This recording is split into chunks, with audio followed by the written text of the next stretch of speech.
पाठशाला में अब अगली क्लास, और बड़ी इंटरेस्टिंग क्लास है जिसका सबको इंतजार था। 237 साल पहले, 237 साल पहले किसने भविष्यवाणी कर दी थी कि मोदी पीएम बनेंगे? प्रधानमंत्री मोदी और वो भविष्यवाणियां जो दिमाग का फ्यूज उड़ा देंगी, अब उसका चैप्टर।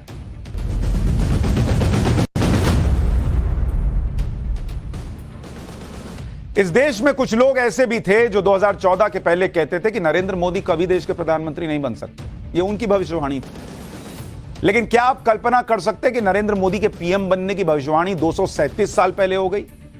भाई तब तो नरेंद्र मोदी पैदा भी नहीं हुए थे, लेकिन ये भविष्यवाणी हुई, और आज उसके बारे में आपको बताऊंगा। क्योंकि आपको तो लग रहा हो ये कोई मजाक है। बॉस, ये मजाक नहीं है। हम खुद ये बात सुनकर चौंक गए थे कि कोई कैसे 237 साल पहले ये भविष्यवाणी कर सकता है कि नरेंद्र मोदी देश के प्रधानमंत्री बने। लेकिन जब पाठशाला में हमने इस पर रिसर्च की और उस व्यक्ति के बारे में पढ़ा जिसने 237 साल पहले यह भविष्यवाणी कर दी थी, तो हम भी हैरान रह गए। ये कौन व्यक्ति थे जिन्होंने इतनी बड़ी भविष्यवाणी सैकड़ों साल पहले कर दी थी, ये आज आपको आगे बताऊंगा। लेकिन पहले पीएम मोदी की यह तस्वीर देख लीजिए, जिसमें वो अपनी सियासी भविष्यवाणी के बारे में खुद देख रहे हैं। ये देखिए, वो लिखा हुआ देख रहे हैं। उनके बारे में जो भविष्यवाणी है वो लिखित में है। और 12 अप्रैल 2014 जब वो पीएम नहीं बने थे, तो उन्होंने वो भविष्यवाणी लिखी हुई देखी थी। आमतौर पर आपने पीएम के 2014 में शपथ लेते हुए तस्वीरें देखी होंगी, लेकिन यह तस्वीर नरेंद्र मोदी के पीएम बनने से पहले की तस्वीर है। और इस तस्वीर में पीएम मोदी को लेकर सैकड़ों साल पहले हुई भविष्यवाणी का राज छिपा है। और अपने बारे में इस भविष्यवाणी को नरेंद्र मोदी ने पीएम बनने से पहले खुद जनता को बताया था।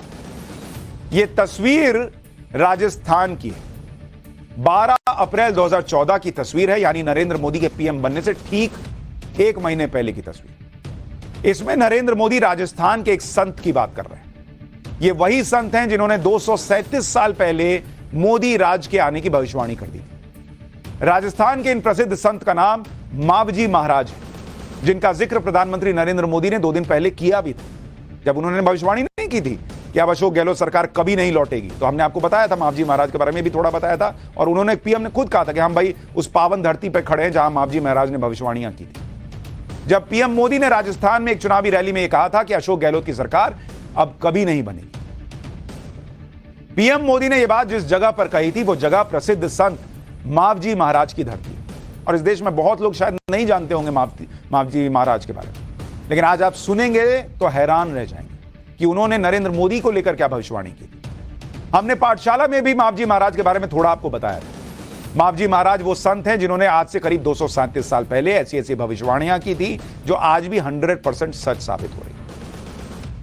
नरेंद्र मोदी के पीएम बनने की भविष्यवाणी कैसे मावजी महाराज ने की थी, 237 साल पहले की थी, यह हैरान करने वाली कहानी आपको आगे बताऊंगा। लेकिन पहले आप मावजी महाराज के बारे में विस्तार से सुनिए, क्योंकि भविष्यवाणी की दुनिया में अब तक आपने नास्ट्रेडमस और कीरो के बारे में बहुत सुना या पढ़ा होगा। ऐसा माना जाता है कि नास्ट्रेडमस की भविष्यवाणियां कभी गलत नहीं हुई, लेकिन राजस्थान के संत मावजी महाराज की भविष्यवाणियों के बारे में आप सुनेंगे तो हैरान रह जाएंगे। मावजी महाराज ने करीब 237 साल पहले 1786 में 72,96,000 छंदों से 5 बड़े ग्रंथों की रचना की। इन ग्रंथों को राजस्थानी भाषा में चौपड़ कहते हैं। इन्हें मावजी महाराज ने अपने हाथों से लिखा था, और उनकी तस्वीरें दिखाऊंगा। एक तरफ आप लगी हुई भी देख रहे हैं तस्वीर। इन्हीं ग्रंथों में 72,66,000 से ज्यादा भविष्यवाणियां लिखी गई। इन भविष्यवाणियों को स्थानीय बागड़ी भाषा में बांस की कलम और लाख की स्याही से लिखा गया, जो आज भी सुरक्षित है।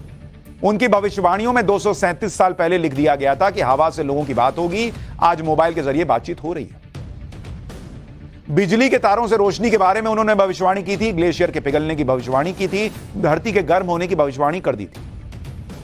उन्होंने 350 साल पहले ही कपड़े पर उपग्रह और हवाई जहाज के चित्र बनाए थे, जो आज बनाए जा रहे उपग्रह और हवाई जहाज से हूबहू मेल खाते।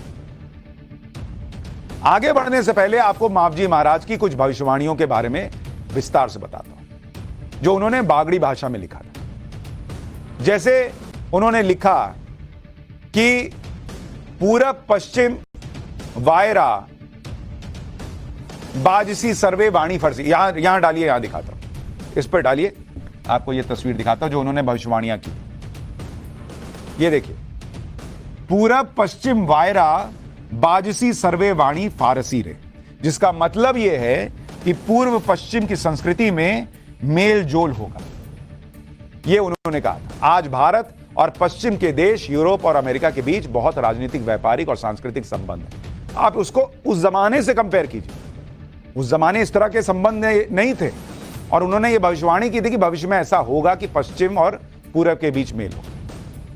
फिर एक भविष्यवाणी की कि बधनी सिर थकी भार उतरयसी, यानी कि बैलों के सिर से बोझ हल्का होगा। आज के दौर में खेतों की जुताई हलों के बजाय ट्रैक्टर से होती और लोग कहते हैं कि यही वो भविष्यवाणी थी कि बैलों के सिर से बोझ कम होगा, यानी ऐसा कोई यंत्र आएगा जो बैलों का बोझ कम करेगा। तीसरी भविष्यवाणी जो उन्होंने लिखी थी कि बहू बेटी काम भारे सासू पिसड़ा पिसेगा। इसके बारे में लोग कहते हैं कि इसका मतलब है कि बहू बेटियां पढ़ लिख कर नौकरी करेंगी, सास घर का काम करेंगी। आजकल बहू बेटियां पढ़ रही हैं और बाहर निकलकर काम कर रही हैं। 4 जुगना बंधन तोड़ी जुगना भगत तारिया। ये देखिए, 4 जुगना बंधन तोड़ी जुगना भगत तारिया, यानी 4 युगों से चले आ रहे जाति धर्म के बंधन टूटेंगे। उस जमाने में इन्होंने कह दिया कि जाति के और धर्म के बंधन टूटेंगे और भक्ति के माध्यम से हल निकलेगा। और आज शहरों में लोग धर्म और जाति से ऊपर उठकर मिलकर काम भी कर रहे हैं, इंटरकास्ट मैरिजेस भी हो रही हैं, जबकि उस दौर में तो ऐसा सोचा नहीं जा सकता था। इसलिए ये भविष्यवाणियां सुनकर आज लोग हैरान रह जाते हैं कि तब उन्होंने न जाने क्या देखा और ऐसा लिखा। धरती तो तांबा वर्णी होसी, यानी धरती तपकर तांबे की रंग की हो जाएगी, यानी धरती का तापमान लगातार बढ़ता जा रहा है। और उन्होंने ग्लोबल वार्मिंग, एक तरह से एक्सपर्ट्स कहते हैं कि ये ग्लोबल वार्मिंग के संकेत थे। भाई उस जमाने में तो इतना तापमान नहीं बढ़ रहा था, तो धरती तपकर तांबे के रंग की हो जाएगी, ये कैसे उनको पता था? इन्हीं भविष्यवाणियों को लेकर लोग हैरान रह जाते हैं। और ये तो कुछ उदाहरण दिया आपको मैंने, लेकिन उसमें भी एक बड़ी कमाल की बात, मावजी महाराज ने देश और दुनिया को लेकर जो भविष्यवाणियां की थी वो आज तो बिल्कुल सही साबित हो ही रही है। इसके अलावा मावजी महाराज ने भारत की राजनीति को लेकर भी भविष्यवाणी की, जो नरेंद्र मोदी पर बिल्कुल फिट बैठती है। पीएम मोदी की मावजी महाराज पर बहुत आस्था है। वो पिछले कई वर्षों से मावजी महाराज के बेणेश्वर धाम जा रहे हैं। ये नरेंद्र मोदी की अप्रैल 2014 की तस्वीरें हैं, वीडियो है, जब वो गुजरात के मुख्यमंत्री थे और 2014 के चुनाव प्रचार के दौरान बेणेश्वर धाम गए थे। यहां नरेंद्र मोदी ने मावजी महाराज की 237 साल पुराने इस ग्रंथ को देखा था और बहुत ध्यान से देखा था। तब नरेंद्र मोदी को यह जानकर बहुत हैरानी हुई थी कि उनके बारे में भी इस ग्रंथ में एक भविष्यवाणी की हुई 237 साल पहले। यह देखिए, उस भविष्यवाणी को वो पढ़ रहे हैं। नरेंद्र मोदी ने यह बात तुरंत नोट कर ली और चुनावी सभा में जाकर लोगों को सुनाई भी। इस भविष्यवाणी में क्या लिखा गया था, पहले नरेंद्र मोदी जो कह रहे हैं वो सुनिए, फिर मैं आपको उस भविष्यवाणी का एक एक शब्द बताऊंगा और उसका मतलब समझाऊंगा।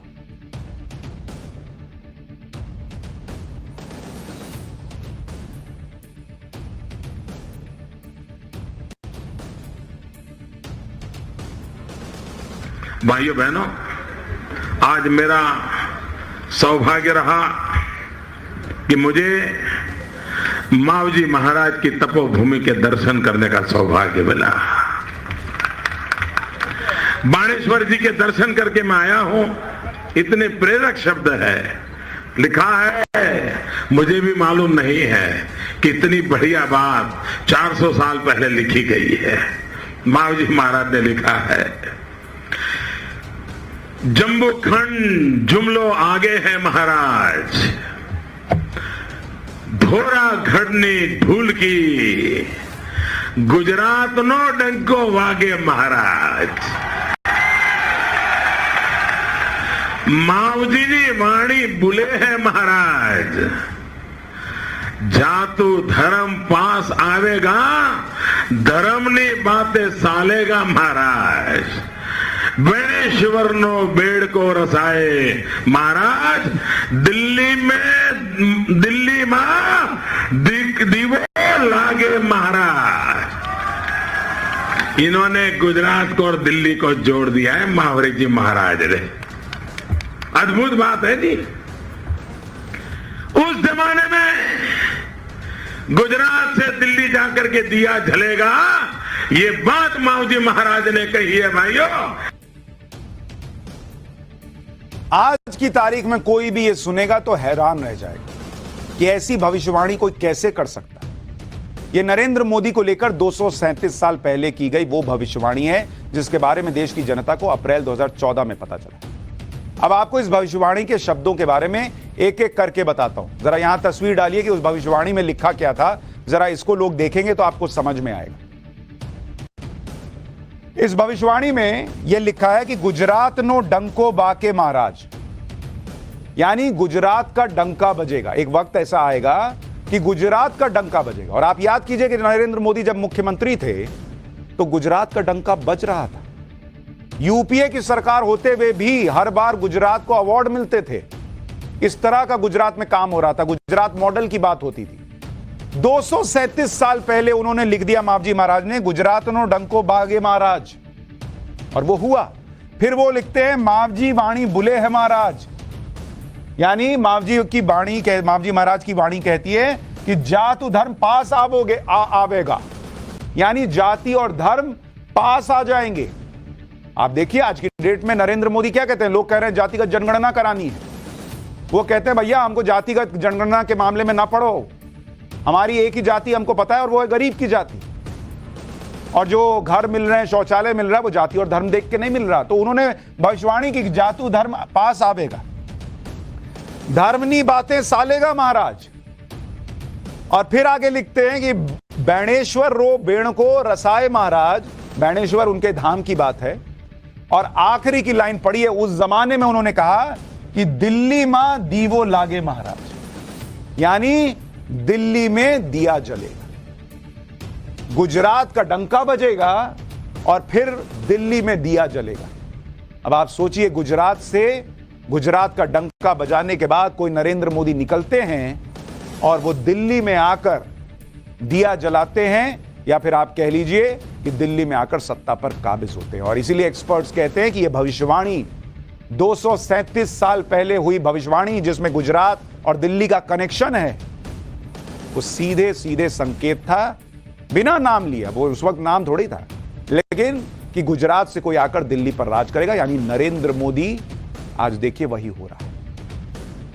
नरेंद्र मोदी को लेकर की गई इस भविष्यवाणी के सामने आने के बाद वो मई 2014 में गुजरात के मुख्यमंत्री से देश के प्रधानमंत्री बन गए। मावजी महाराज की भविष्यवाणी पर पीएम मोदी के अलावा राजस्थान की जनता भी बहुत भरोसा करती है।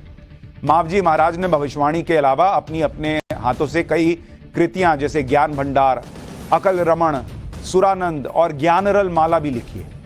मावजी महाराज ने 5 ग्रंथ लिखे थे जिनमें 72 लाख से ज्यादा भविष्यवाणियां हैं। लेकिन अब पीएम मोदी इन ग्रंथों का डिजिटलाइजेशन करवा रहे हैं। आने वाले दिनों में आप इन भविष्यवाणियों को अपने मोबाइल पर पढ़ सकेंगे। केंद्र सरकार के राष्ट्रीय पांडुलिपि मिशन के तहत वागड़ी भाषा को ट्रांसलेट करके हिंदी भाषा में इंटरनेट पर अपलोड किया जाए। हो सकता है आपके लिए भी कुछ मिल जाए। कुछ लोग ढूंढेंगे कि 2024 के लिए भी कुछ लिखा है क्या। मावजी महाराज की राजस्थान में बहुत मान्यता है। और मुझे अफसोस सिर्फ ये होता है कि विदेश में कोई कुछ कह दे तो उसको लेकर डंका बज जाता है। अपने यहां लोग कुछ कह के गए हैं, उनके बारे में कोई बताता भी नहीं। मतलब कोई पाठशाला लगती है, कोई सुशांत सिन्हा लगता है जो आएगा रिसर्च करके आपको चोल साम्राज्य के बारे में बताएगा। नहीं तो आप ताजमहल देख के ही खुशी में रहेंगे कि भैया ताजमहल से अच्छा तो कुछ बना ही नहीं, मुगलों से अच्छा तो कुछ राज ही नहीं किया किसी। जो हिंदू धर्म से जुड़े हुए अद्भुत मंदिर हैं उनके बारे में बताने के लिए कोई पाठशाला लगती, मावजी महाराज के बारे में बताने के लिए कोई पाठशाला लगती नहीं। तो हैं चैनल बम फोड़ रहे युद्ध वाले, भम भम, लोग देख भी रहे हैं। मावजी महाराज की राजस्थान में बहुत मान्यता है। उनका जन्म बांसवाड़ा और डूंगरपुर के नजदीक एक छोटे से गांव साबला में। मावजी महाराज अपनी कड़ी तपस्या और अध्ययन से ज्ञान की प्राप्ति कर चुके थे और इस स्थान को अब बेणेश्वर धाम कहा जाता है। वो बागेश्वर धाम मत समझ लीजिएगा, बागेश्वर बाबा वाला, ये बेणेश्वर धाम। यहां के लोग मावजी महाराज को निष्कलंक भगवान के रूप में पूजते हैं। दरअसल मावजी महाराज ने जाति पाति का विरोध करते हुए निष्कलंक संप्रदाय की स्थापना की। इसमें संप्रदाय में अछूत कही जाने वाली जातियों और आदिवासियों को शामिल किया गया। मावजी महाराज ने उस समय इन दलित पिछड़ों से फैला हुआ अंधविश्वास मिटाया। उन्होंने दक्षिणी राजस्थान में घूम घूम कर आदिवासियों को जागृत किया। मावजी महाराज ने राजस्थान में लसोड़िया आंदोलन भी चलाया, जिसके तहत विधवाओं को फिर विवाह करने की बात कही गई। आप सोचिए, 200-250 साल पहले भारत गुलामी और सामाजिक कुरीतियों में फंसा हुआ देश था, तब मावजी महाराज ने जाति और धर्म से ऊपर उठकर समाज के वंचित और शोषित वर्ग को जोड़ने की बात कही। आज प्रधानमंत्री मोदी भी उसी सोच को अपनी राजनीति में इस्तेमाल कर रहे हैं, इसलिए वो देश के सबसे लोकप्रिय नेता ऐसे ही नहीं बने। लेकिन मावजी महाराज ने तो भविष्य बहुत पहले देख लिया था। शायद एक भविष्य जो सब देखना चाहते हैं वो ये है कि क्या सुरंग में से 41 भाई हमारे वापस निकल पाएंगे, बाहर आ पाएंगे। पाठशाला में पीएम मोदी की अब उस कमिटमेंट का चैप्टर जिसमें आपको बताऊंगा